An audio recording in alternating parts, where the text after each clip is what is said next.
మౌనమే నీ భాష. శ్రీ శంకర భగవత్పాదులు తమ బ్రహ్మసూత్ర భాష్యంలో చెప్పిన గాథ. బ్రహ్మ మానసపుత్రులైన సనక, సనందన, సనత్కుమార్, సనత్సుజాతులు నలుగురికి విరక్తి కారణంగా వివాహం చేసుకుని సంసార బంధంలో చిక్కుకోవడం ఇష్టం లేదు. వైరాగ్య భావంతో జనన మరణ వలయం నుండి బయటపడాలని కోరుకున్నారు.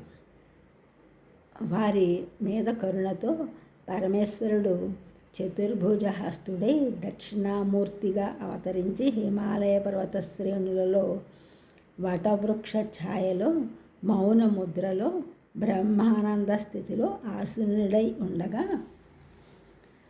పునర్జన్మ నుండి ఎలా తప్పించుకోవాలో తెలుసుకుని తమ సందేహాలను తీర్చుకున్నటకై సనక, సనందనాదులు దక్షిణామూర్తి వద్దకు వచ్చారు.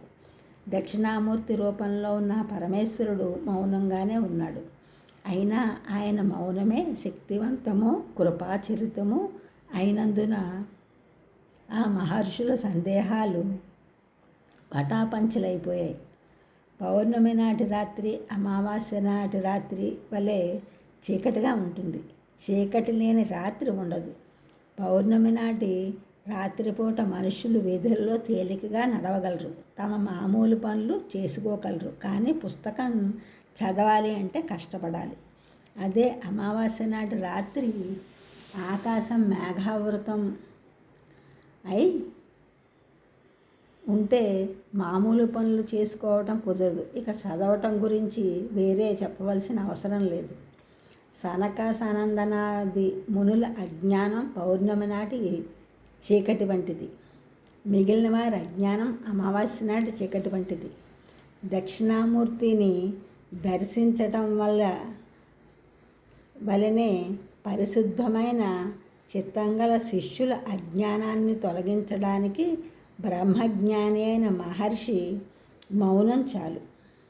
దక్షిణామూర్తిని సందర్శించిన మునుల వలె పరిశుద్ధమైన చిత్తంగల శిష్యుల అజ్ఞానాన్ని తొలగించడానికి బ్రహ్మజ్ఞాని అయిన మహర్షి మౌనం చాలు.